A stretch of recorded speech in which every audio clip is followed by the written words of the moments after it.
Hi, everyone. My name is Lynn, and I'm with the Desmoid Tumor Research Foundation. I'm here this afternoon to introduce you to one of our Desmoid Tumor patient community members.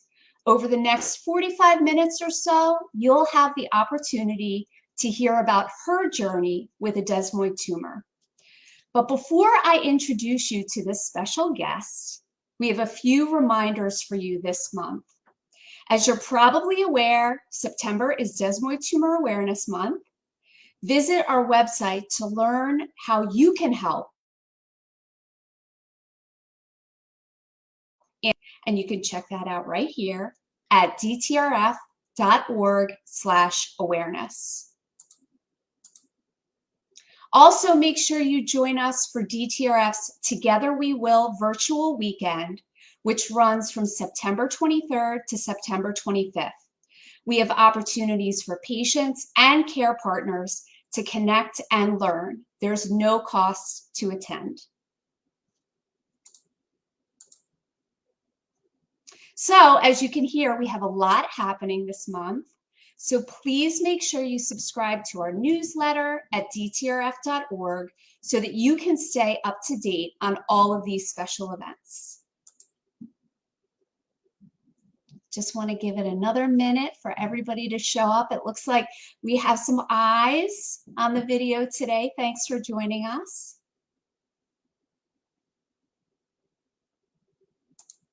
All right, everybody. So this is my formal welcome. Good afternoon. As I mentioned before, my name is Lynn, and I'm with the Desmoid Tumor Research Foundation, or DTRF. Today, I'm here Desmoid tumor patient community, and that is Jackie Kucskar. I'm very, very pleased to welcome Jackie to our conversation. Hello. Hi, so Jackie. Glad to be here. It's great to have you with us today. Thanks. I'm so happy to see virtually see all of the members of the Desmoid community. Yeah, it's great. We're so excited. This is actually our first live broadcast conversation this year. So just know you're kicking everything off, Jackie. All right. So just a reminder to everyone, if you have any comments or questions, we would love to hear from you today. So please post below, comment below, and we'll take questions at the end of the conversation. And if you have some loving words for Jackie, please feel free to express them there as well. I'm sure she'll be thrilled to hear them. So Jackie, it's great to have you with us during Desmoid Tumor Awareness Month. As you know, over the past couple of years, we've started celebrating Desmoid Tumor Awareness Month about 3 or 4 years ago. And I know that you've been such an integral part of that in participating in our September weekend, which has been wonderful. What I would love to do is start at the very, very beginning of your journey. Can you share with us how you discovered your desmoid tumor? We want to hear about the moment when you knew that something was wrong. What did you do after that? So it was a little funny because it was a very acute time that I knew that there was something going on. I literally reached up to close my hatch on my back of my car, and I felt this sort of pop feeling, which was odd. I had no symptoms before that, and then it just felt like I really badly pulled my muscle. So after a little while, I was like, oh man, that really hurt. And then I felt like there was a lump there, and I'm like, oh man, I really must have done a number on it, got a really bad knot in the muscle, and it just really wasn't going away. It was quite uncomfortable. And then I brought it to my doctor. She just sort of brushed it off as just like a muscle knot kind of thing. And I actually was doing physical therapy for something else at the time, for a lower back issue, and my physical therapist and me kept going, this doesn't seem quite right. And I went back to my doctor, and I had to kind of push a little and fight a little, which I'm sure many people have had similar experiences with my doctor, to try to get them to do some further diagnostics and not just say that it was a muscle knot. And she kind of didn't really believe me very much until Mm. she ended up saying, "Oh, yeah, go fine, go ahead and get the CT." And I don't think she thought anything was going to come of it. And then, a few days later, called me and said, "Yeah, you've got a 6 centimeter mass in the middle of your back." And I'm like, "Yeah, I kind of could feel that." So yeah, that's kind of what started my desmoid journey. And then I got referred to um, a local oncologist, and they did a biopsy and got the confirmation on what it was, and kind of put me down the path of learning about this whole disease. Yeah, it sounds like it was probably pretty validating, right? After you got that scan and you're like, listen, I know my body. I know how it normally is. I know that there's something wrong. So a great, way to advocate for yourself and, keep bringing it back to the provider. Yeah, and Um, and definitely that was the thing is, a lot of times, and a lot of us, I've heard this story many times with speaking with other desmoid patients, where you really have to be like, I know there's something here that's not right, and I had to, push for a little bit, but I knew that was the right thing, and I was able to get to a diagnosis a little bit quicker, I think, than maybe they would have done for me if I hadn't advocated for myself. mhm, And then, mhm. I once I got diagnosed, I ended up getting a kind of random call from sort of a friend slash acquaintance. Is actually more of a friend of a friend who I had told my friend about my diagnosis, and she actually revealed it to one of her other friends who is very active in the pancreatic cancer community. And she immediately called me, which was not our typical relationship, but I'm so grateful that she did. And she called me and said, "Hey, when you have something odd or rare or serious, you need to go find the best doctors. And if that means traveling, and then do it." She's like, "You need to go find people who know what this is." And that kind of made me take a step back and say, wow, maybe she's right. Like, especially when I found out how rare desmoid tumors are. I mean, you're talking 2 in a million chance of getting one. It made me go, hey, maybe I should look into it a little bit more and not just depend on my local doctor that I was originally referred to. So I was really grateful that she did reach out and do that for me. And through that, I think I did more research. And I was doing research at already, don't we all, as soon as we get a diagnosis? But it helped me really push into the Desmoid Tumor Research Foundation, and look at what they had to say, and look at what doctors they were affiliated with, so that way I could try to pick the best ones for myself. That's great. That's great. Um, So I know that last time we spoke, and I am familiar with your story, but you reminded us that that you were diagnosed back in 2018. So that's like 4.5 years, right? Mm-hmm. So what has changed for you in terms of how you view this disease compared to the days and weeks just after your diagnosis? Yeah, so right after diagnosis, like a lot of people, I just wanted it gone. I didn't really, I thought, well, cut it out, get rid of it. I don't want it here or anything.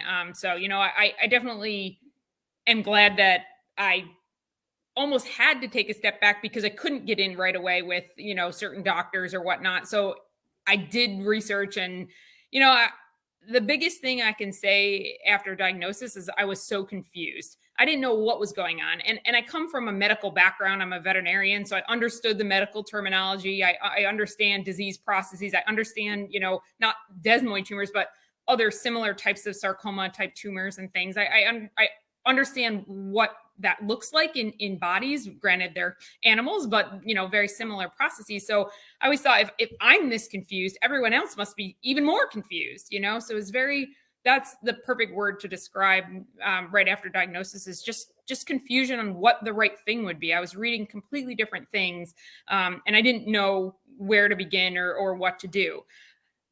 As time went on and I started to learn more about how desmoids behave, both in general and also in my own particular case, because every desmoid tumor is different. Everybody's behaves in a different way. In different locations, they behave very differently. So, I had to learn more about that. I had to learn that this was not something that I was just going to conquer. It wasn't just like, okay, we're going to have surgery and it's going to be done, or I'm going to take this drug and it's going to be done.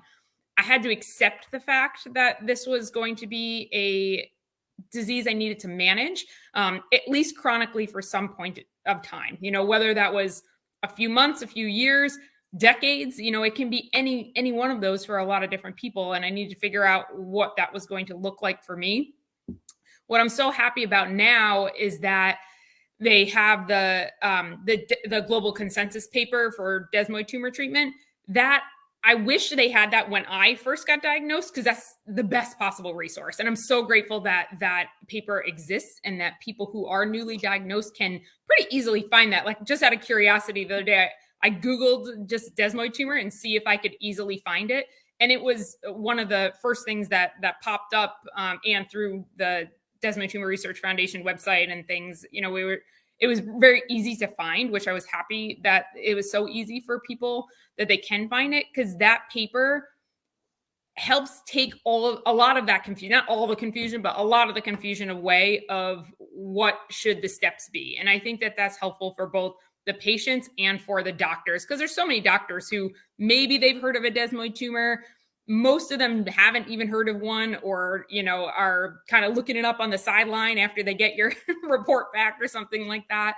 And, it at least helps guide to say, this is how these things should be treated. Their watch and wait is a good initial step, depending on where the location is. It basically gives a flow chart. It gives a blueprint of what the steps should be. And that's from a whole huge amount of doctors that all work together on it. So, it's not one paper, it's not one person, it's all of the doctors around the world who worked on that in order to make it a little bit clearer for everyone, which is, huge.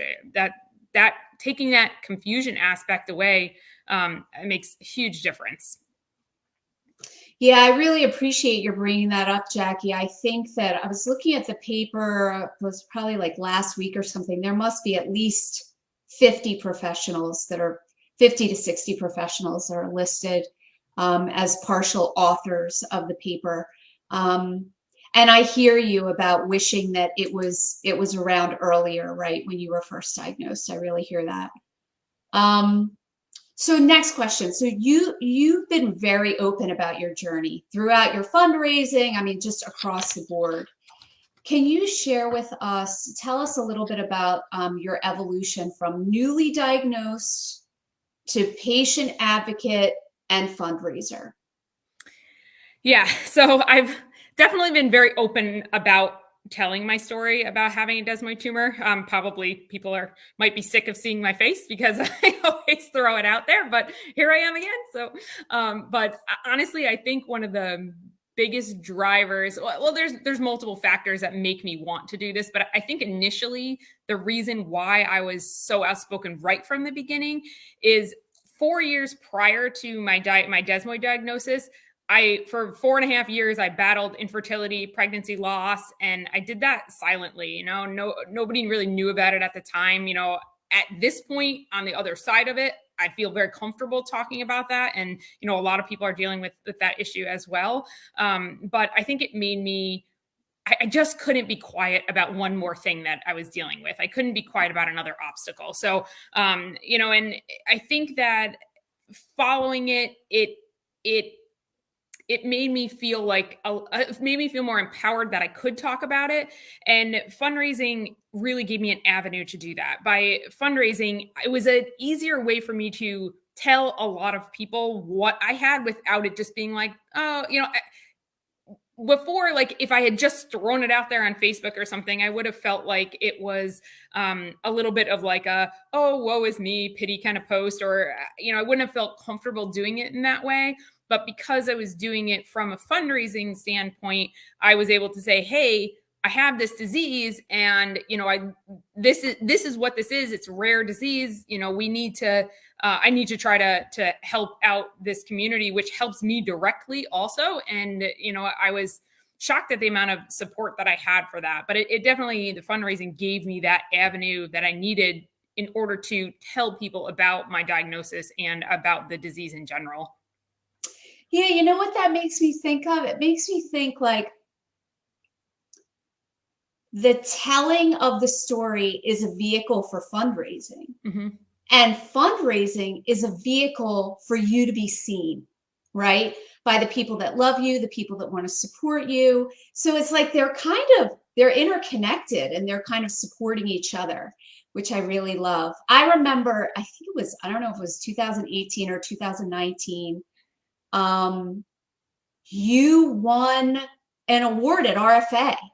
I remember you had your pigtails and Avery was wearing pigtails as well. Yeah. And I remember giving you this award where I think I was confused where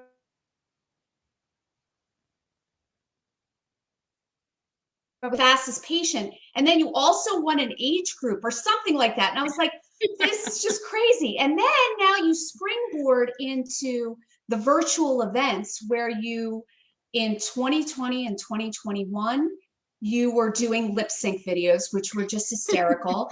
And then this year you were water skiing on a show team, which just, it was just mind blowing. And it was such a pleasure. It's always such a pleasure to see how you decide to get the word out, right? And decide to hit your fundraising goal. Tell us why you fundraise and what that means to you. How does it make you feel? So yeah, I mean, one of the biggest things is I feel like having a rare disease means that we really need to have loud voices in order to have an impact. You know, you have lots of types. There's tons of causes out there. There's many, you know, many things, many diseases. Everybody is trying to raise money. And, you know, to me, I needed to make it personal journey so that people can understand why this is important, not only just to me, but to all of the patients that are in the same boat as me. You know, one of the biggest things is that, you know, I believe in the DTRF so much. They are always very open about where the money is going. I'm seeing at all those patient meetings and things like that firsthand. They're showing us what research is being done, the clinical trials, different treatment options, different successes, things that don't work, you know, looking back at all of these different things and all of this different research. And the great thing about it is that I know people who I consider my friends in this community who are getting these treatments, who are doing these clinical trials and doing all of that. And that motivates me because I know that if I am raising money, even if it's not a lot of money in the grand scheme of things, it still helps. Every little bit helps. And it's helping people who are my friends. You know, it's helping me. It's helping all sorts of, it's helping new patients where they're not going through all of these other things that maybe don't work as well. And all the more research that gets done, I know that it helps get to a better treatment course in general, because every one of these tumors, like I say, is different. But the more we know about them, then the more we know which avenue is the right avenue for certain locations or certain aggressiveness or certain age groups. You know, maybe pediatrics are different than adults, you know. So the fact that I can put faces to what all that research is and know that it's truly helping the community and it's truly helping individual patients, not only in the desmoid community, but a lot of those things, they often use our tumors to then study other kinds of sarcomas and things like that. So it helps more than just the desmoid patients. It helps a lot of different types of cancer patients and you know, people in general. But I know it can be very intimidating though. So I will say, like, fundraising, you know, a lot of people are like, that sounds really, really scary. Especially I feel like my particular endeavors in fundraising are a bit scary to people. They're like, what is this crazy girl doing? She's like up here dressed as a crab, like lip syncing. I don't know. Like she's rapping Hamilton on this video. Now she's on a pyramid and water ski team. Like, I can't do that stuff. Like, what is this? But the biggest thing, like, while yes, I get a good response to that. And, you know, I like to get the word out in that way. That's just sort of my nature, to just be like, well, let's go for it. But that doesn't mean everyone needs to do such a crazy thing. You know, what people really respond to is sharing your story. They want to connect you on a human level and know why you're passionate about raising money for this particular cause. And, you know, they really want to know how they can help. A lot of people, they will come to me and ask me outright about my tumor because I fundraise and because I share my story. And I think a lot of people wouldn't ask me that if I wasn't like, so this tumor that I've got, and telling them all about desmoid tumors and about my story. And I think that a lot of people, if they, not that you have to be as open about every aspect of your story, but just saying like, hey, this is what I have and this is why it's important to me. A lot of people in your life that you would never expect are rooting for you or are keeping an eye on how you're doing or are really do care very much about what's happening. A lot of them will come out of the woodwork and give you comments on things and show their support, donate, and it's really great. It makes you feel like you're really helping a lot. I love that. I love that, Jackie. And I just want to call out really quick that I think your mom just made a comment. Oh, all right. Hi, Mom. Determination is inspiring, and she loves how you supported the foundation. So we really appreciate her speaking up. I wanted to point out that the last time we spoke, you said that you think you just hit a fundraising milestone. I did. I was so excited. I just hit for my lifetime fundraising since 2018. I just crested $10,000. So I was so happy about that because it sounds like a big amount of money. And I never, when I started fundraising, would have ever thought that I could raise that kind of money. I don't have work contacts or big corporate things or anything like that, so it's just people in my life that are donating. I'm so thankful that I was able to raise that. And I do remember the first year that I fundraised, so that was 2018. At that time, the patient meeting was live in Philadelphia, and you had to raise like $300 or something in order to go to the patient meeting. That was before it was virtual, and I was so worried about trying to raise the $300, and I was like, who's going to donate to me? Oh my goodness. And then I just kind of like did it. And, I raised it quickly, and I was, I far surpassed that even that first year. And I was like, oh, wait, like people actually, donate to this cause that I feel strongly about and stuff. So, and then I've kind of just taken it from there each year and tried to just do my best and, get the message out there. And luckily people have been very responsive to that. So I'm so thankful for everybody for that. I'm very happy to have reached that goal. Yeah, I think also in looking at like the past couple of years, it seems like when you fundraise, you've always chosen something that you really, really love, right? So when people see you doing those activities, like, I don't know, like I loved watching it because I could tell you were really into it, like you were really committed. So that was inspiring to me. Okay, so let's get back to our questions. We have business to take care of. Okay. So share with us so far, what has been the hardest part of your journey and what has been the brightest part of your journey?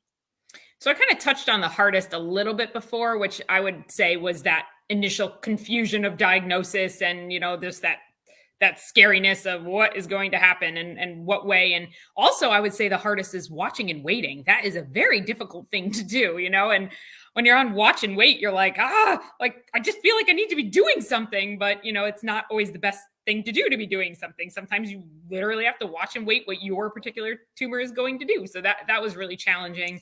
And trying to just feel like I needed to keep personally reaching out to different doctors. And, while I had those resources of some resources through DTRF, I still had to figure out, right, who am I going to call? Who am I going to try and get an appointment with? How do I do that? And sometimes even the doctors, even great doctors who are, involved with the DTRF and with desmoid tumors and our specialists and stuff, sometimes they're so focused on their particular areas like medical or interventional radiology, they don't always talk to each other either. So you have to try to like get different opinions. And I thought that was a bit challenging to deal with and get in with the right team. So I'm glad that I feel like I am with the right team at this point. And then as far as sort of a bright spot, the community of desmoid patients and everyone who is surrounding the TTRF and everything. I mean, what a lovely group of people. Honestly, everyone's so supportive. Everyone really tries to help each other out without, pushing their ideas necessarily on each other or anything. And that's a huge thing. And right now, my tumor is the best it's been since diagnosis. So, I'm very grateful for that. So I'll take that as a bright spot. And, I don't know what's going to happen with my tumor. These things have a mind of their own, and what could be great this year could be terrible next year. But for right now, I'm just going to keep that as a bright spot and say I'm happy that I had a really good summer where I didn't have tumor pain for the first time in a really long time. So very grateful for that. That's really wonderful, Jackie. That's wonderful to hear. As you know, springing from that, many patients describe the toll of this disease and what it can mean for their mental health. What do you do to take care of your mental health while living with a desmoid tumor? Yeah, and this is definitely something that can be fluid.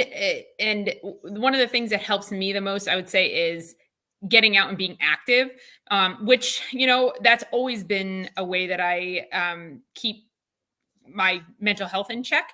But my desmoid tumor definitely took that away, or at least certain aspects of that away. I couldn't run. I couldn't do a rowing machine, which I really liked. I couldn't, go on hikes. There was a lot that I couldn't do. I couldn't wear a backpack. I couldn't do some of those things. So I had to do other ways, even if that just meant walking my dog or just, going on a little walk around the neighborhood or something like that. Tried to keep active.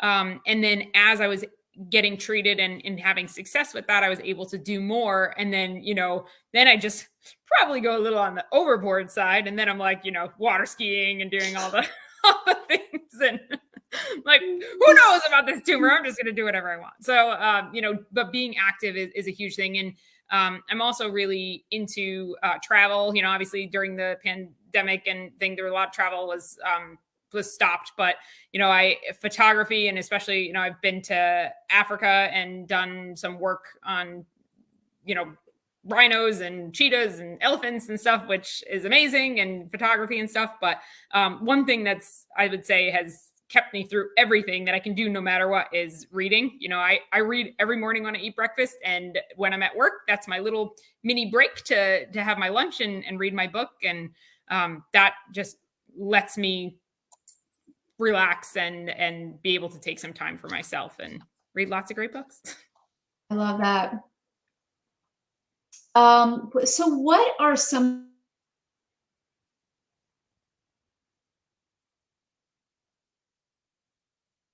of your journey with and what advice would you share with a newly diagnosed Jackie? So definitely just taking a breath after getting diagnosed, because I was very much like, all right, what do I do next? Let's get to the right thing. Let's go. And just taking a breath, taking the time. Luckily with this disease, while sometimes it can grow very rapidly in some people, a lot of times you have a little bit of wiggle room to be able to try and figure out really what step you want to do next. So I think just being a little calmer about the whole situation would be good. Mm-hmm.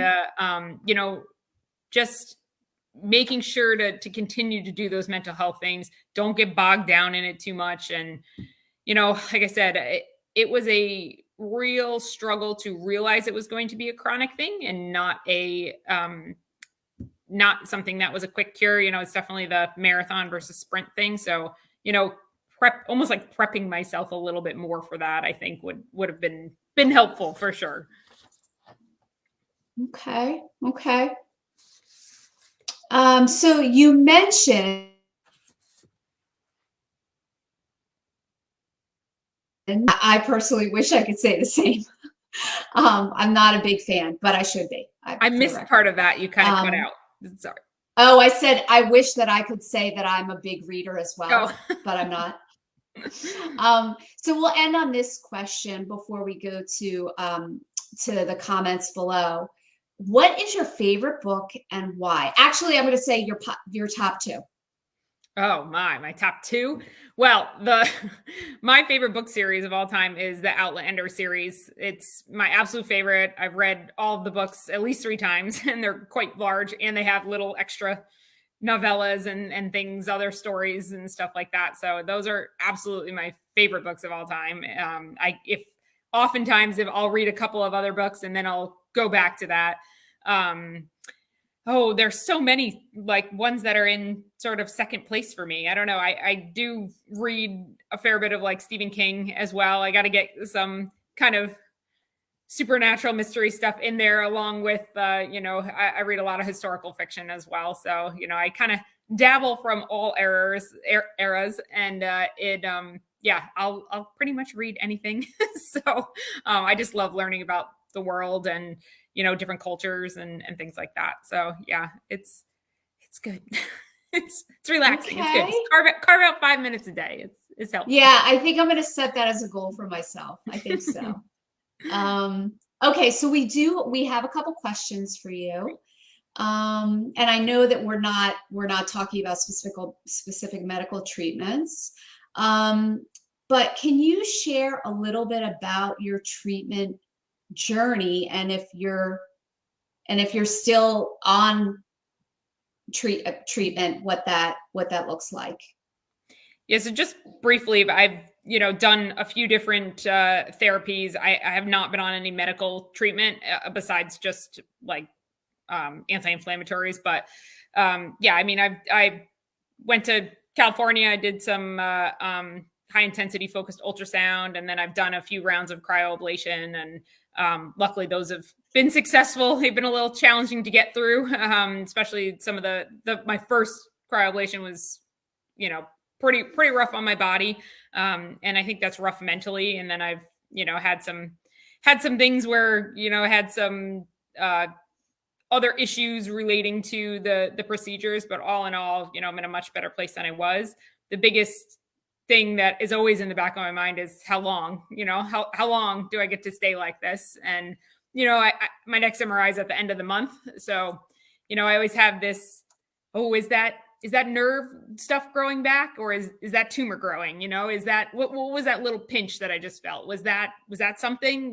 So even in a state like this summer where I felt the best I have in years, you still always have it in the back of your mind. I think that would be in the back of my mind, if I was okay for 5 years or 10 years. I know people whose tumor grew back after 18 years. So it's that takes a mental toll too, because you're always like, what if, or what was happening, or you don't know, like people are on medications. I hear, oh, like, I don't know if my tumor's shrinking or growing when it feels like this, and you're just waiting for that next MRI. It's always like you jump from MRI to MRI, but this was my longest time between MRIs. I got to go 6 months. It was like luxury. So. Okay, thank you for that. So I just want to say that there are a lot of comments saying how wonderful you are.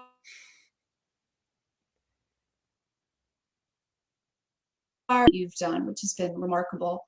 I have a question from someone who is asking if you have any suggestions on how she can support her husband while her husband is dealing with, going through some medical therapies.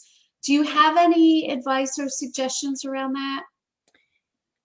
I think a lot of times with this disease, we need to talk about it, but something that can happen a lot when you're trying to support somebody is I never like when people have that. I've heard it referred to as toxic positivity, where, everything's going to be great. You're going to get through this. You're strong. It becomes very like exhausting to have people say that all the time. And while I tend to be a fairly positive person and have a, positive spin on things and stuff, which I think is really important, sometimes, especially when you're with your person who's more of your caregiver or your biggest supporter, sometimes you just need them to listen and just say, yeah, I know, I'm sorry that you're dealing with this, and I know that you probably are in pain. Is there anything I can do to help? Well, what can we give you? Try to do something that could help them mentally, or just sometimes just being there without trying to be too over the top, like positive, because sometimes we just want to feel a little sorry for ourselves, and that sounds Yeah. weird, but it's, it's definitely one of those things where you just need somebody to be there. Mhm. Yeah, someone to allow you to fully be seen, right? There's a lot of value in that, and I think that, um, and I'm not a patient, but I've heard that in the Desmoidian, when people share, sometimes they're like, thank you for what you've done. Maybe you didn't give me any specific support, but just everyone sharing their own experience. There's a lot of value in that. It's powerful. So there was a comment from another fellow book fan, Kerrigan, who says, "Before we were yours." Oh yeah, that's a good one. Oh, she read it Yeah. already. Done and done. That's great. That's great. So I'm not sure if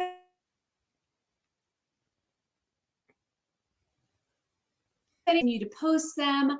I know Jackie, it was wonderful to have you here and to talk to you. And I know that I'm sure that people watching and the people that watch the recording are really grateful that you were able to share your story. Please know, everyone, please feel free to share this once it becomes public on Facebook. This is a great opportunity for people to learn about the disease, right? They're hearing from a patient directly in her own words. So yes, so this was wonderful. Thank you so much, Jackie. And I just have a couple of announcements really quick, and I'm going to keep you on screen so everyone can see your lovely face while I just make these additional announcements. So I said this before, just a reminder that September is Desmoid Tumor Awareness Month. Make sure you visit our website to learn how you can spread awareness about the patient journey, about desmoid tumors. There are great items to share from that page. You can submit your story if you would like, and you could also see the schedule of our events for the rest.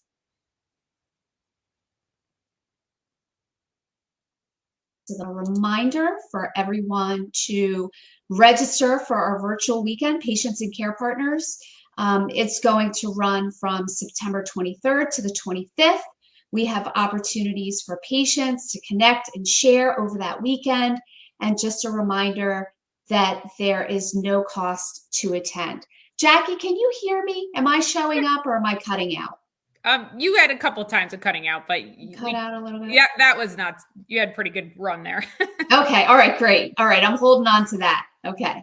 And just a reminder also that we have a lot happening this month. So please make sure you subscribe to our newsletter at ttrf.org so that you can stay up to date on everything happening this month. And then I just want to remind everyone that not only can you follow us on Facebook, but we're also on Instagram and Twitter. So make sure you follow us there as well. And I want to thank everybody. Can we get a virtual applause, please, from everyone?